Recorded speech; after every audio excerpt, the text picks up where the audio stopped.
ಮತ್ತೆ ಎಲ್ಲದಕ್ಕಿಂತ ಹೆಚ್ಚಾಗಿ ಇವತ್ತು ನಮ್ಮನ್ನೆಲ್ಲ ಇಲ್ಲಿ ಪ್ರೀತಿಯಿಂದ ಕರೆದಿರುವಂತಹ, ಇಷ್ಟು ದೊಡ್ಡದಾದ ಕಾರ್ಯಕ್ರಮ ಮಾಡಿರುವಂತಹ ನಮ್ಮ ಬಿಜ್ಜರಗಿ ಗ್ರಾಮದ ನಮ್ಮೆಲ್ಲ ತಾಯಂದಿರು, ಸಹೋದರಿಯರು, ಅಣ್ಣ ತಮ್ಮಂದರು, ಹಿರಿಯರು, ಯುವಕರು ಎಲ್ಲರೂ ಕೂಡ ವಿಪ್ರವತ್ ನಮಸ್ಕಾರಗಳನ್ನ ಮೊದಲಿಗೆ ನಾನು ತಿಳಿಸ್ತಾ ಇದ್ದೇನೆ. ನಾನು ಮಾತಾಡೋದಕ್ಕಿಂತ ಮುಂಚೆ ಮೊದಲು ನಿಮಗೆ ಕ್ಷಮೆ ಕೇಳ್ತಾ ಇದ್ದೇನೆ. ಈ ಕಾರ್ಯಕ್ರಮಕ್ಕೆ 12:15 ಬರಬೇಕಾಗಿತ್ತು. ಆದ್ರೆ ನಾನು ಬೆಳಗ್ಗೆ ಹುಬ್ಬಳ್ಳಿಯಿಂದ ಬರಬೇಕಾದ್ರೆ ದಾರಿನಲ್ಲಿ ಬಹಳಷ್ಟು ಜನ ಕಾರ್ಯಕರ್ತರು ಅಲ್ಲಲ್ಲಿ ನಿಲ್ಲಿಸಿ ಮಾತಾಡಿಸಿ ಕಳಿಸ್ಕೊಡ್ತಿದ್ರಿಂದ ಬಹಳ ತಡ ಆಯ್ತು ಇಲ್ಲಿ ಬರೋದಕ್ಕೆ. ಮತ್ತೆ ಈಗಲೂ ಕೂಡ ಇಲ್ಲಿ ಹೆಚ್ಚು ಸಮಯ ಕಳೆಯಕ್ಕೆ ಆಗ್ತಾ ಇಲ್ಲ. ಯಾಕೆ ಅಂತಂದ್ರೆ ಮತ್ತೆ ಹುಬ್ಬಳ್ಳಿಗೆ ನಾನು 4 ಗಂಟೆಗೆ ಒಂದು ವಿಮಾನ ಹಿಡಿಬೇಕಾಗಿದೆ. ನಾನು 2 ದಿವಸಗಳ ಕಾರ್ಯಕ್ರಮ ಹಾಕೊಂಡಿದ್ದೆ ಬಿಜಾಪುರಕ್ಕೆ. ಆದ್ರೆ ನಾಳೆ ಸಿಎಂ ಅವರು ಅಚಾನಕ್ ಆಗಿ ಒಂದು ಕಾರ್ಯಕ್ರಮ ಮಾಲೂರಿನಲ್ಲಿ ಅವರು ಆಯೋಜನೆ ಮಾಡಿ ಅಲ್ಲಿ ಬರಬೇಕು ಅಂತ ಹೇಳಿದ್ರಿಂದ ನಾಳೆ ಕಾರ್ಯಕ್ರಮ ರದ್ದು ಮಾಡಿ ಇವತ್ತೇ ನಾನು ವಾಪಸ್ ಬೆಂಗಳೂರಿಗೆ ಹೋಗ್ಬೇಕಾಗಿದೆ. ಹಾಗಾಗಿ ನಾನು ಹೆಚ್ಚು ಸಮಯ ನಾನು ಈ ಒಂದು ಕಾರ್ಯಕ್ರಮದಲ್ಲಿ ಕಳೆಯೋಕೆ ಆಗ್ತಿಲ್ಲ ಅಂತ ಹೇಳಿ ನಿಮ್ಗೆ ಮೊದಲೇ ನಾನು ಕ್ಷಮೆಯನ್ನ ಯಾಚನೆ ಮಾಡ್ತಾ ಇದ್ದೇನೆ. ನನ್ನ 2 ಮಾತುಗಳನ್ನ ಆದಷ್ಟು ಬೇಗ ನಾನು ಮುಗಿಸುವಂತ ಪ್ರಯತ್ನ ಮಾಡ್ತೇನೆ. ಇವತ್ತು ಬಿಜ್ಜರಗಿ ಗ್ರಾಮದವರು ಈಗಾಗಲೇ ಹೇಳಿದಾಗೆ ಮತ್ತು ಹಿರೋಳೇಶ್ವರ ಮೂರ್ತಿಗಳನ್ನ ಪ್ರತಿಷ್ಠಾಪನೆ ಮಾಡಿದ್ದೀರಿ, ಮತ್ತೆ ಕನಕದಾಸ ಸರ್ಕಲ್ನ ಉದ್ಘಾಟನೆ ಕೂಡ ಮಾಡಿದ್ದೀರಿ. ಬಹಳ ಸಂತೋಷ. ಧಾರ್ಮಿಕ ಕಾರ್ಯಕ್ರಮಗಳು ಎಲ್ಲ ಕಡೆ ಆಗ್ತಾ ಇರಬೇಕು, ಅದೊಂದು ಹಳ್ಳಿಗಳಲ್ಲಿ ಆಗ್ತಾ ಇರಬೇಕು. ಯಾಕೆಂತಂದ್ರೆ ಗ್ರಾಮಗಳಲ್ಲಿ ಪಾಪ ನಮ್ಮ ರೈತರು ಬಹಳಷ್ಟು ಶ್ರಮಜೀವಿಗಳು, ಯಾವುದು ಈ ವರ್ಷ ಕೆಟ್ಟ ಕಾರ್ಯಕ್ರಮಗಳಲ್ಲಿ ದುಡಿಮೆಲೆ ತೊಡಗಿರ್ತಾರೆ. ಇಂಥ ಧಾರ್ಮಿಕ ಕಾರ್ಯಕ್ರಮಗಳಾದಾಗ ಅವ್ರಿಗೊಂದು ವಿರಾಮ ಸಿಗುತ್ತೆ. ಮತ್ತೆ ಧಾರ್ಮಿಕ ಕಾರ್ಯಕ್ರಮಗಳೆಲ್ಲ ಯಾರೋ ಒಬ್ಬ ವ್ಯಕ್ತಿ ಮಾಡುವಂಥದ್ದಲ್ಲ, ಎಲ್ಲ ಸಾಮೂಹಿಕವಾಗಿ ಮಾಡುವಂತ ಕಾರ್ಯಕ್ರಮ.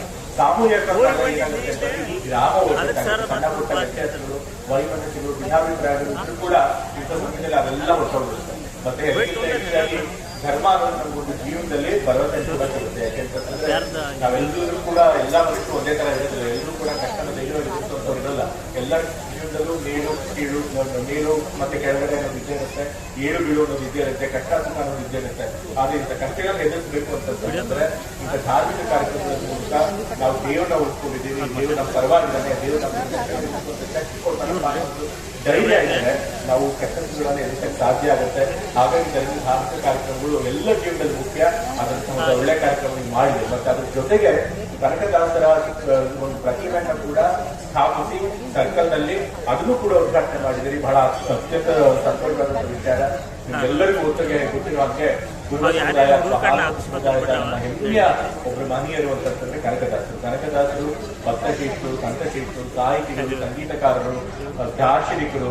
ಆದ್ರೆ ಅದಕ್ಕಿಂತ ಎಲ್ಲಕ್ಕಿಂತ ಹೆಚ್ಚಾಗಿ ಸಮಾಜ ಸುಧಾರಕರು. ಅವರು ಕೂಡ ಬೇರೆ ದಾಸರ ತರ ಬರೀ ದಾಸರ ಪದಗಳನ್ನ ಬರೆದು ಸುಮ್ಮನಾಗಿದ್ರೆ, ದೇವರ ಹಾಡುಗಳನ್ನ ಹಾಡಿ ಸುಮ್ಮನಾಗಿದ್ರೆ ಇಷ್ಟು ಕಾಲಕ್ಕೂ ಅವರು 500 ವರ್ಷಗಳ ಆದ್ರೂ ಕೂಡ ಈಗಲೂ ಅವರು ಪ್ರಸ್ತುತವಾಗಿದ್ದಾರೆ ಅಂತಂದ್ರೆ ಅದಕ್ಕೆ ಕಾರಣ ಏನಪ್ಪಾ ಅಂತಂದ್ರೆ ಅವತ್ತು ಸಮಾಜದಲ್ಲಿದ್ದಂತಹ ವ್ಯವಸ್ಥೆಯಲ್ಲಿರುವಂತಹ ಅಂಕುಟೊಂಕುಗಳನ್ನ ತಿದ್ದುವಂತ ಪ್ರಯತ್ನ ಮಾಡಿದ್ರು. ಯಾವ ಸಮಾಜದ ವ್ಯವಸ್ಥೆಯಿಂದ ಬಹುಸಂಖ್ಯಾತ ಜನರು ಶೋಷಣೆಗೊಳಗಾಗ್ತಾ ಇದ್ರು ಅಂತಹ ಜಾತಿ ವ್ಯವಸ್ಥೆ ವಿರುದ್ಧ ದನಿ ಎತ್ತದ್ರು. ಮತ್ತೆ ಅವ್ರು ತೋರಿಸ್ಕೊಂಡ್ರು ಯಾವುದೇ ವರ್ಗದಿಂದ ಬಂದಿರಲಿ.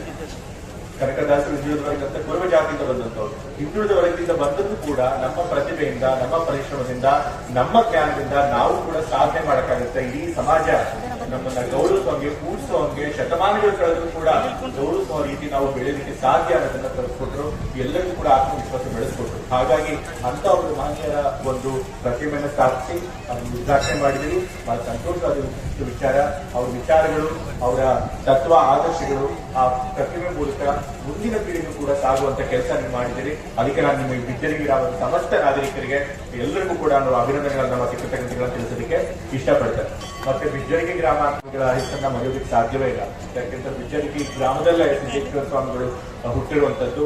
ಇಡೀ ಅವರು ಬಿಜ್ಜರಗಿ ಗ್ರಾಮದವರಾಗಿದ್ದು ಕೂಡ ಇಡೀ ರಾಜ್ಯದಲ್ಲಿ ಅವರು ಜ್ಞಾನ ಯೋಗಿಗಳು, ಅವರು ಕೂಡ ಸಂತಶ್ರೇಷ್ಠರು ಅಂತೇಳಿ ಹೆಸರು ಪಡೆದದ್ದು.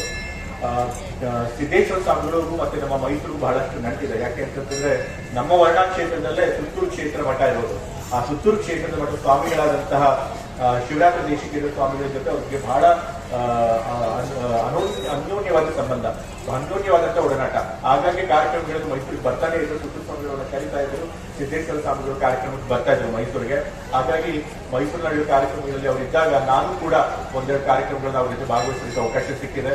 ಆಗ ಭಾಗವಹಿಸಿದಾಗ ಅವ್ರು ಮಾತನಾಡುವಂತಹ ಅವರು ಬೋಧನೆಗಳು, ಅವ್ರು ಮಾಡುವಂತಹ ಬೋಧನೆಗೂ ಕೂಡ ನಾನು ಕೇಳಿಸ್ಕೊಟ್ಟ ಅವಕಾಶ ನನಗೆ ಸಿಕ್ಕಿದೆ. ಸಿದ್ದೇಶ್ವರ ಸ್ವಾಮೀಜಿಗಳು ಇಡೀ ಲಿಂಗಾಯತ ಧರ್ಮದ ಬಸವಣ್ಣವರ ಒಂದು ಆದರ್ಶನ ತತ್ವಗಳನ್ನ ಬರೀ 3 ಪದಗಳಲ್ಲಿ ಹೇಳ್ಬಿಡ್ತಾ ಇದ್ರು. ಕಾಯಕ, ದಾಸೋಹ, ಅನುಭವ ಅಂತ ಹೇಳಿ. ಅವ್ರು ಏನ್ ಹೇಳ್ತಾ ಇದ್ರಪ್ಪ ಅಂತಂದ್ರೆ, ನಾವು ಮನುಷ್ಯರಾಗಿ ಹುಟ್ಟಿದ ಮೇಲೆ ನಾವೆಲ್ಲರೂ ಕೂಡ ನಾವು ಕಷ್ಟಪಟ್ಟು ದುಡಿಬೇಕು, ಸಮಾಜಕ್ಕೆ ನಮ್ಮಿಂದಾದಂತ ಒಂದು ಕೊಡುಗೆ ಕೊಡಬೇಕು ಅಂತ ಹೇಳಿ. ಮತ್ತೆ ಕಾಯಕದಲ್ಲಿ ಯಾವುದೇ ಭೇದ ಭಾವ ಇಲ್ಲ. ಬಸವಣ್ಣವ್ರ ಕಾಲದಲ್ಲಿ ಒಬ್ಬ ಚಪ್ಪಲಿ ಹೊಲಿಯೋರು ಕೂಡ ಶರಣಾಗಿದ್ರು, ಆಯ್ದ ಕೆಳಗೆ ಬಿದ್ದಂತ ಅಕ್ಕಿನ ಆಯ್ದವರು ಕೂಡ ಶರಣರಾಗಿದ್ರು, ಮಲ ಅವರವರು ಕೂಡ ಶರಣರಾಗಿದ್ರು. ಸೊ ಹಾಗಾಗಿ ಕಾಯಕದಲ್ಲಿ ಭೇದ ಭಾವ ಇಲ್ಲ, ಎಲ್ಲರೂ ಆದ್ರೆ ಕಾಯಕ ಮಾಡಬೇಕು. ಕಾಯಕ ಮಾಡಿದ್ಮೇಲೆ ತಮಗ್ ಬಂದ ಸಂಪಾದನೆ, ಒಬ್ರು ಜಾಸ್ತಿ ಆದಾಯ ಗಳಿಸಬಹುದು, ಒಬ್ರು ಕಮ್ಮಿ ಆದಾಯ ಗಳಿಸಬಹುದು. ಆದ್ರೆ ತಮಗ್ ಬಂದಂತ ಆದಾಯದಲ್ಲಿ ಕೇವಲ ಸ್ವಾರ್ಥಕ್ಕೋಸ್ಕರ ಅಷ್ಟು ಇಟ್ಕೊಡದೆ ಸಮಾಜಕ್ಕೆ ಕೊಡುಗೆಯಾಗಿ ಕೊಡ್ಬೇಕು, ಅದನ್ನೇ ದಾಸೋಹ ಅಂತಿದ್ರು. ಆಗಿನ ಕಾಲದಲ್ಲಿ ಹಳ್ಳಿಗಳಲ್ಲೇ ಇಡೀ ಹಳ್ಳಿಗಳಲ್ಲೇ ತಮ್ಮ ಜೀವನ ಸಲ್ಲಿಸ್ಬಿಡ್ತಿದ್ರು, ಹಾಗಾಗಿ ಕೈಲಾದಷ್ಟು ಸಹಾಯ ಮಾಡಿದ್ರೆ ಆಗ್ತಿತ್ತು. ಬಟ್ ಈಗಿನ ಕಾಲದಲ್ಲಿ ಇಡೀ ವಿಶ್ವನೇ ಒಂದು ಗ್ರಾಮ ಅಂತಾರೆ. ಹಾಗಾಗಿ ದಾಸೋಹ ನಾವೇನ್ ಮಾಡ್ಬೋದಪ್ಪ ಅಂತಂದ್ರೆ, ಯಾರು ದೊಡ್ಡ ಮಟ್ಟದಲ್ಲಿ ಶಿಕ್ಷಣ ಕೊಡ್ತಿರ್ತಾರೆ ಅಥವಾ ಅಕ್ಷರದ ಅನ್ನದಾಸೋಹ ಮಾಡ್ತಿರ್ತಾರೆ ಅಂತಹ ಮಠಮಾನಿಗಳಿಗೆ, ಪೂಜ್ಯರಿಗೆ ನಮ್ಮ ಕೈಲಾದಷ್ಟು ಸಹಾಯ ಮಾಡಬೇಕು. ಆ ಕೆಲಸ ಮಾಡಿದ್ರೆ ನಾವು ನಿಜವಾಗ್ಲೂ ಸಮಾಜಕ್ಕೆ ಕೊಡುಗೆ ಕೊಟ್ಟಂಗಾಗುತ್ತೆ. ಒಂದು ಕಾಯಕ, ದಾಸೋಹ, ನಂತರ ಅನುಭವ ಅಂತ ಹೇಳಿ ಸಿದ್ದೇಶ್ವರ ಸ್ವಾಮಿಗಳು ಹೇಳ್ತಾರೆ. ಅನುಭವ ಅಂತಂತಂದ್ರೆ ನಮ್ಮ ಜೀವನದ ಸಾರ್ಥಕತೆ ಮಾಡ್ಕೊಳ್ಳೋದು, ಈ ಜೀವನ ಏನ್ ತಪ್ಪ ಬಂದಿದ್ದೀವಿ ಅಂತ ಹೇಳಿ ಸಾರ್ಥಕತೆ ಮಾಡ್ಕೊಳ್ಳೋದು. ಸಿದ್ದೇಶ್ವರ ಸ್ವಾಮಿಗಳು ಹೇಳ್ತಿದ್ರು, ಬರೀ ಪುಸ್ತಕ ಜ್ಞಾನದಿಂದ ಅನುಭವ ಬರ್ತಾ ಇರ್ಲಿಲ್ಲ, ಬದಲಾಗಿ ನಾವು ಜೀವನ ನಡೆಸೋ ರೀತಿಯಿಂದ ಅದು ಬರ್ತಾ ಇತ್ತು ಅಂತ. ಪ್ರಾಮಾಣಿಕವಾಗಿ, ನಿಷ್ಠೆಯಿಂದ, ಮನಃಶುದ್ಧಿಯಿಂದ ಕಾಯಕ ಮತ್ತೆ ದಾಸೋಹ ಮಾಡಿದ್ರೆ ನಮ್ಮ ಜೀವನ ಸಾರ್ಥಕತೆ ಆಗ್ತಿತ್ತು, ಜ್ಞಾನ ತಂತಾನೆ ಬರ್ತಾ ಇತ್ತು, ನಮ್ಗೆ ಆತ್ಮಜ್ಞಾನ ದೊರೆತಿತ್ತು ಅಂತೇಳಿ ಸಿದ್ದೇಶ್ವರ ಸ್ವಾಮಿಗಳು ಹೇಳ್ತಾ ಇದ್ರು. ಸೊ ಅಂತಹ ಮಹಾನುಭಾವಿದಂತ ಊರು ಇದು. ಅವ್ರು ಹೇಳ್ಕೊಟ್ಟಂತಹ ಪಾಠಗಳನ್ನ ನಾವು ಪಾಲಿಸಬೇಕು. ಬರೀ ಅವ್ರನ್ನ ನೆನೆಸ್ಕೊಂಡ್ರೆ ಸಾಲದು, ಅವ್ರು ಏನ್ ಹೇಳಿದಾರೆ ಅದನ್ನ ನಾವು ಜೀವನದಲ್ಲಿ ಅಳವಡಿಸ್ಕೊಳ್ಳುವಂತ ಪ್ರಯತ್ನ ಮಾಡಿದ್ರೆ ಆಗ ನಿಜವಾಗಿ ನಾವು ಕನಕದಾಸರಿಗಾಗ್ಲಿ ಅಥವಾ ಸಿದ್ದೇಶ್ವರ ಸ್ವಾಮಿಗಳಿಗಾಗ್ಲಿ ನಿಜವಾದ ಶ್ರದ್ಧಾಂಜಲಿ ತೋರ್ದಂಗಾಗುತ್ತೆ. ಮತ್ತೆ ಸಿದ್ದೇಶ್ವರ ಸ್ವಾಮಿಗಳು ಈ ಕಾಯಕ ದಾಸೋಹ ಅಂತ ಹೇಳ್ತಿದ್ರಲ್ಲ, ಅದನ್ನೇ ಸಿದ್ದರಾಮಯ್ಯವರು ಕೂಡ ಪಾಲಿಸ್ತಾ ಇದ್ರು. ಅವರು ಅದನ್ನೇ ಏನ್ ಹೇಳ್ತಾ ಇದ್ರಪ್ಪ ಅಂತಂದ್ರೆ, ಸಮಾಜದಲ್ಲಿ ಪ್ರೊಡಕ್ಟಿವಿಟಿ ಮತ್ತೆ ಡಿಸ್ಟ್ರಿಬ್ಯೂಷನ್ ಅಂತ ಹೇಳ್ತಿದ್ರು. ಸುತ್ತೂರು ಮಟ್ಟಕ್ಕೆ ಬಂದಾಗ ಇದೇ ಭಾಷಣ ಸಿದ್ದರಾಮಯ್ಯವರು ಕೂಡ ಮಾಡ್ತಾ ಇದ್ರು. ಸಿದ್ದರಾಮಯ್ಯ ಅವರಿಗೆ ನೀವೆಲ್ಲ ಬೆಂಬಲ ಕೊಟ್ಟಿರ್ತಿದ್ರಿ, ಅವ್ರಿಗೆ ಅಭಿಮಾನ ಪ್ರೀತಿ ತೋರಿಸಿದ್ರಿ. ಇವತ್ತು ಬೆಂಗಳೂರಲ್ಲೆಲ್ಲೋ ಇರುವಂತ ನನ್ನನ್ನು ಕೂಡ ಇಷ್ಟು ದೂರ ಗ್ರಾಮಕ್ಕೆ ನೀವು ಕರೆದು ಆಹ್ವಾನ ಮಾಡಿದ್ದೀರಿ ಅಂತಂದ್ರೆ ಅದು ಸಿದ್ದರಾಮಯ್ಯ ಅವ್ರ ಮೇಲೆ ನೀವು ಪ್ರೀತಿ ಮತ್ತೆ ಅಭಿಮಾನ ತೋರಿಸುತ್ತೆ. ಅವ್ರ ಮೇಲೆ ಪ್ರೀತಿಯನ್ನು ಮಾಡಿ ನನ್ನನ್ನು ಕೂಡ ಈ ಕರೆದು ಅದೇ ಪ್ರೀತಿ ವಿಶ್ವಾಸ ತೋರಿಸಿದ್ದೀರಿ. ಸಿದ್ದರಾಮಯ್ಯ ಅವರು ಇವತ್ತು 2 ಬಾರಿ ಮುಖ್ಯಮಂತ್ರಿಗಳಾದ್ರು. ಇಡೀ ರಾಜ್ಯದಲ್ಲಿ ಯಾರು ದಾಖಲೆ ಮಾಡಲಿಲ್ಲ. ದೇವರಾಜ್ ಅವ್ರು ಬಿಟ್ರೆ ಸಂಪೂರ್ಣ ಅಧಿಕಾರದಲ್ಲಿ ಕೂಡಿಸಿದ್ದು 5 ವರ್ಷಗಳು ಅಂತಂದ್ರೆ ಅದು ಸಿದ್ದರಾಮಯ್ಯ ಅವರು. ಅವ್ರು ಇಷ್ಟೊಂದು ವರ್ಷಗಳು ಮುಖ್ಯಮಂತ್ರಿಗಳಾಗಿ 2 ಬಾರಿ ಮುಖ್ಯಮಂತ್ರಿಗಳಾಗಿ ಸಂಪೂರ್ಣ ಅಧಿಕಾರವಾಗಿ ಪೂರೈಸಕ್ಕೆ ಸಾಧ್ಯ ಆಯ್ತು ಅಂದ್ರೆ ಅದಕ್ಕೆ ನೀವೆಲ್ಲ ಒಗ್ಗಟ್ಟಾಗಿ ಅವ್ರು ತೋರಿಸಿದಂತಹ ಬೆಂಬಲ ಮತ್ತೆ ಸಹಕಾರ. ಸೊ ಹಾಗಾಗಿ ನೀವೆಲ್ಲ ಒಗ್ಗಟ್ಟಾಗಿ ತೋರಿಸಿದಂತ ಬೆಂಬಲದಿಂದಾಗಿ ಅವ್ರು ಇಷ್ಟು ದೊಡ್ಡ ಮಟ್ಟಕ್ಕೆ ಸಾಧನೆ ಮಾಡೋದಿದ್ದಾರೆ. ನೀವು ಅವ್ರಿಗೆ ಬೆಂಬಲ ಕೊಟ್ರಿ, ನೀವು ಬೆಂಬಲ ಕೊಟ್ಟ ತಕ್ಕ ಹಾಗೆ ಅವರು ಕೂಡ ತಮ್ಮ 48 ವರ್ಷಗಳ ಇಡೀ ರಾಜಕೀಯ ಜೀವನದಲ್ಲೂ ಕೂಡ ಯಾರು ಸಮಾಜದಲ್ಲಿ ಶೋಷಿಸಿರ್ತಾರೆ, ಯಾರು ತುಳಿತಕ್ಕೊಳಪಟ್ಟಿರ್ತಾರೆ, ಯಾರು ಹಿಂದುಳಿದಿರ್ತಾರೆ, ಯಾರು ದಲಿತರಿರ್ತಾರೆ, ಯಾರು ಮಹಿಳೆಯರಿರ್ತಾರೆ, ರೈತರಿರ್ತಾರೆ, ಕಾರ್ಮಿಕರಿರ್ತಾರೆ ಅಂತವ್ರೆಲ್ಲ ಪರವಾಗಿ ತನಿಯಾಗಿ ಅವ್ರು ಕೆಲಸ ಮಾಡಿದ್ರು. ಈಗ ಅವ್ರು ಮುಖ್ಯಮಂತ್ರಿ ಸ್ಥಾನದ ಕೆಳಗಿಳಿದ್ದಾರೆ. ಅದು ಕೆಳಗಿಳಿಬೇಕಾದ್ರೂ ಕೂಡ ಅವ್ರು ಹೇಳಿದ್ರು, ನಾನು ಸಕ್ರಿಯ ರಾಜಕಾರಣದಲ್ಲಿ ಇರ್ತೇನೆ, ನಾನು ಚುನಾವಣಾ ರಾಜಕೀಯದಲ್ಲಿ ಇಲ್ಲೇ ಇರಬಹುದು, ಆದ್ರೆ ಸಕ್ರಿಯ ರಾಜಕಾರಣದಲ್ಲಿ ಇರ್ತೇನೆ, ಮತ್ತೆ ಕೊನೆ ತನಕ ಕೂಡ ನಿಮ್ಮೆಲ್ಲರ ಪರವಾಗಿ ದನಿ ಎತ್ತುತ್ತಾ ಇರ್ತೀನಿ ಅಂತ ಹೇಳಿ ಅವ್ರು ಹೇಳಿದ್ದಾರೆ. ಸೊ ಹಾಗಾಗಿ ಅವರ ಏನು ನೀವು ಬೆಂಬಲ ಸಹಕಾರ ತೋರಿಸಿದ್ರಿ ಅದೇ ಬೆಂಬಲ ಸಹಕಾರ ನಮಗೂ ತೋರಿಸ್ಬೇಕು. ನಾನು ಹೇಳ್ತಿದ್ದೆ, ಸಿದ್ದರಾಮಯ್ಯ ಅವರು ಕೂಡ ಸಿದ್ದೇಶ್ವರ ಸ್ವಾಮಿಗಳು ಹೇಳಿದಂತ ಕಾಯಕ ಮತ್ತೆ ದಾಸೋಹ ತತ್ವದಲ್ಲೇ ನಾವು ಕೇಳ್ಕೊಂಡಿದ್ರು ಅಂತ. ಕಾಯಕ ದಾಸೋಹ ಅವ್ರು ಏನ್ ಹೇಳ್ತಾರೆ ಸಿದ್ದರಾಮಯ್ಯ ಅವರು, ಅದು ನಮ್ಮ ಸರ್ಕಾರದ ಮೂಲಕ ಅದನ್ನ ಜಾರಿಗೆ ತಂತದ್ದು. ಅದಕ್ಕೆ ಎಲ್ಲರಿಗೂ ಕೂಡ ಕೆಲಸ ಮಾಡಬೇಕು, ನಮ್ಮ ಸರ್ಕಾರದಿಂದ ಬಂದಿದ್ದನ್ನ ದಾಸೋಹ ಮಾಡಬೇಕು ಅಂತ ಹೇಳಿ ಅವ್ರು ಅಷ್ಟೊಂದು ಭಾಗ್ಯಗಳ ಕಾರ್ಯಕ್ರಮಗಳನ್ನ ಮೊದಲನೇ ಬಾರಿ ಮುಖ್ಯಮಂತ್ರಿ ಆಗಿದ್ದಾಗ ಕೊಟ್ಟರು. ಈಗ 2ನೇ ಬಾರಿ ಮುಖ್ಯಮಂತ್ರಿ ಆಗಿದ್ದಾಗ ಗ್ಯಾರಂಟಿ ಯೋಜನೆ ಕೊಟ್ಟರು. ಗ್ಯಾರಂಟಿ ಯೋಜನೆ ಮಾಡಿ ಯಾಕೆ ಎಲ್ರಿಗೂ ಹಂಚ್ತಾ ಇದೀವಿ ಅಂತಂದ್ರೆ, ಅದು ಹೆಣ್ಣು ಮಕ್ಕಳಿಗೆ ಇವತ್ತು ನಾವು ಅನ್ನಭಾಗ್ಯ ಕೊಡ್ತಾ ಇದೀವಿ, ಗೃಹಲಕ್ಷ್ಮಿ ಕೊಡ್ತಿದೀವಿ, ಗೃಹ ಜ್ಯೋತಿ ಕೊಡ್ತಾ ಇದೀವಿ, ಯುವ ಶಕ್ತಿ ಕೊಡ್ತಾ ಇದೀವಿ, ಮತ್ತೆ ಯುವ ನಿಧಿ ಕೊಡ್ತಾ ಇದೀವಿ, ಮತ್ತೆ ಶಕ್ತಿ ಕಾರ್ಯಕ್ರಮ ಕೊಡ್ತೀವಿ. ಯಾಕಪ್ಪ ಅಂತಂದ್ರೆ ಇದೆಲ್ಲ ಸರ್ಕಾರ ಸಂಪನ್ಮೂಲ. ಈ ಸರ್ಕಾರ ಸಂಪನ್ಮೂಲ ಹೆಂಗ್ ಬಂದಿದೆ, ನೀವು ಕಟ್ಟೋ ತೆರಿಗೆ ಹಣದಿಂದ ಆ ಸಂಪನ್ಮೂಲ ಕೂಡಿಸ್ಕೊಂಡು ಮತ್ತೆ ನಿಮಗೆ ಕೊಡ್ತಾ ಇದ್ದೀವಿ. ಈ ಸಮಾಜದಲ್ಲಿ ಬಂದಂತಹ ಎಲ್ಲ ಪ್ರೊಡಕ್ಟಿವಿಟಿ ಸೇರಿಸ್ಕೊಂಡು ಅದನ್ನ ನಿಮಗೆ ಡಿಸ್ಟ್ರಿಬ್ಯೂಟ್ ಮಾಡ್ತೀವಿ, ನಿಮಗೆ ಹಂಚ್ತಾ ಇದ್ದೀವಿ, ದಾಸೋಹ ಮಾಡ್ತಾ ಇದ್ದೀವಿ. ಯಾಕೆ ಅಂತಂದ್ರೆ ನಿಜವಾಗಿ ಈ ಸರ್ಕಾರಿ ಹಣ ಏನಿರುತ್ತೆ ಅದು ಸೇರ್ಬೇಕಾಗಿದ್ದು ನಿಮ್ಮಂತ ಬಡವರಿಗೆ. ಆ ಕೆಲಸ ಸಿದ್ದರಾಮಯ್ಯ ನಮ್ಮ ಕಾಂಗ್ರೆಸ್ ಪಕ್ಷದ ಸರ್ಕಾರ ಮೂಲಕ ಮಾಡಿದ್ರು. ನಮ್ಮ ಕಾಂಗ್ರೆಸ್ ಪಕ್ಷದ ಸಿದ್ಧಾಂತ ಕೂಡ ಅದೇ ಇದೆ. ಇದೇ ರೀತಿ ಯಾರು ಸಮಾಜದ ಕಟ್ಟಕಡೆ ಇದ್ದಾರೆ ಅವ್ರಿಗೆ ಶಕ್ತಿ ತುಂಬಬೇಕು ಅನ್ನೋದೇ ನಮ್ಮ ಸಿದ್ಧಾಂತ, ಕಾಂಗ್ರೆಸ್ ಪಕ್ಷದ ಸಿದ್ಧಾಂತ ಕೂಡ. ಹಾಗಾಗಿ ಸಿದ್ದರಾಮಯ್ಯ ಅವ್ರಿಗೆ ಏನ್ ಬೆಂಬಲ ಸಹಕಾರ ತೋರಿಸಿದ್ರಿ, ಏನ್ ಆಶೀರ್ವಾದ ಮಾಡಿದ್ರಿ, ಅದೇ ಬೆಂಬಲ ಸಹಕಾರ ಮುಂದೆ ಕೂಡ ನೀವು ನಮಗೆ ತೋರಿಸಿ ನಮ್ಮ ಕಾಂಗ್ರೆಸ್ ಪಕ್ಷಕ್ಕೆ ಸದಾ ಬೆಂಬಲಿಸಿ ಅಂತ ಹೇಳಿ ನಿಮ್ಮಲ್ಲಿ ಈ ವೇದಿಕೆಯಿಂದ ಕೇಳ್ಕೊಳ್ತಾ ಇದ್ದೇನೆ.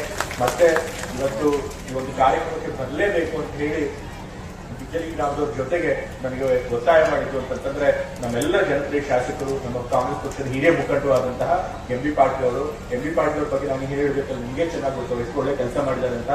ಸ್ವಾಮಿಗಳೇ ಮಾತನಾಡ್ಬೇಕಾದ್ರೆ ಹೇಳಿದ್ರು, ಈ ಒಂದು ಪ್ರದೇಶ ಎತ್ತರ ಪ್ರದೇಶದಲ್ಲಿತ್ತು, ಇಲ್ಲಿಗೆ ನೀರು ತರೋದು ಬಹಳ ಸುಲಭ ಸಾಧ್ಯ ಆಗಿರಲಿಲ್ಲ. ಆದ್ರೆ ಎಂ ಬಿ ಪಾಟೀಲ್ ಅವರು ದೃಢ ಸಂಕಲ್ಪ ಮಾಡಿ 3,000 ಕೋಟಿ ವೆಚ್ಚ ಮಾಡಿ ಇವತ್ತು ತುಳಸಿ ಬಬಲೇಶ್ವರದ ಏಕ ನೀರಾವರಿ ಕಾಮಗಾರಿ ತಂದು ಇವತ್ತು ಇಲ್ಲಿ ಒಂದು ಕಾಲದಲ್ಲಿ ಒಣ ಪ್ರದೇಶ ಆಗಿತ್ತು, ಅಂತಹ ಜಾಗದಲ್ಲಿ ಇವತ್ತು ನೀರಾವರಿ ಪ್ರದೇಶವನ್ನು ಮಾಡಿ ಇಲ್ಲಿ ಸಮೃದ್ಧಿಯಾದಂತಹ ವ್ಯವಸಾಯ ಮಾಡುವಂತ ದಾರಿ ಮಾಡಿಕೊಟ್ಟಿದ್ದಾರೆ. ನೂರಾರು ರೈತರು, ಸಾವಿರಾರು ರೈತರ ಜೀವನ ಬೆಳಕು ಮಾಡಿಕೊಟ್ಟಿದ್ದಾರೆ.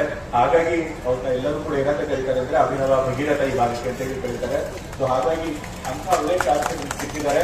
ಅವ್ರು ಮಾಡಿರುವಂತ ಕೆಲಸ ನೀವು ಯಾವತ್ತೂ ಕೂಡ ಮರಿಬಾರ್ದು. ಈಗಲೂ ಕೂಡ ಕೈಗಾರಿಕಾ ಸಚಿವರಾಗಿ ಅಷ್ಟೇ ಒಳ್ಳೆ ಕೆಲಸ ಮಾಡ್ತಾರೆ. ಇಡೀ ಕರ್ನಾಟಕಕ್ಕೆ ಬೇರೆ ಬೇರೆ ದೇಶಗಳಿಂದ ಒಳ್ಳೆ ಬಂಡವಾಳ ಹೂಡಿಕೆ ಬರೋಂಗೆ ಮಾಡ್ತಾ ಇದ್ದಾರೆ. ಈಗಲೂ ಕೂಡ ಕರ್ನಾಟಕ ಬಂಡವಾಳ ಹೂಡಿಕೆಯಲ್ಲಿ ಟಾಪ್ 3 ಪ್ಲೇಸಸ್ ಅಲ್ಲಿ ಯಾವಾಗಲೂ ಇರುತ್ತೆ.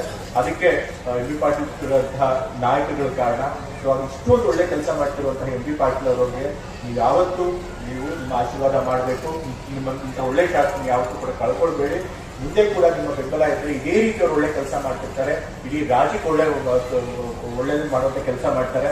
ಹಾಗಾಗಿ ಅವರು ಕೂಡ ನಿಮ್ಮ ಆಶೀರ್ವಾದ ಇರಲಿ ಅಂತ ಕೇಳ್ಕೊಳ್ತಾ, ಮತ್ತೆ ಒಳ್ಳೆ ಕಾರ್ಯಕ್ರಮ ಮಾಡಿ ಅಷ್ಟೇ ದೂರದಿಂದ ಕರೆಸಿ ನಿಮ್ಗಳನ್ನೆಲ್ಲ ಭೇಟಿ ಮಾಡಿ ನಿಮ್ಗಳ ಜೊತೆ ಕಾರ್ಯಕ್ರಮದಲ್ಲಿ ಭಾಗವಹಿಸಕ್ಕೆ ಅವಕಾಶ ಮಾಡಿಕೊಟ್ಟಿದ್ದಕ್ಕೆ ಈ ಒಂದು ಕಾರ್ಯಕ್ರಮದ ಎಲ್ಲ ಆಡಳಿತರಿಗೂ ಮತ್ತೆ ಬಿಜ್ಜರಗಿ ಗ್ರಾಮದ ನಮ್ಮೆಲ್ಲ ಮಹಿಳೆಯರಿಗೂ ಕೂಡ ನಾನು ಧನ್ಯವಾದಗಳನ್ನು ಹೇಳಿ ನನ್ನ ಮಾತುಗಳನ್ನು ಕೊಡ್ತಾ ಇದ್ದೇನೆ.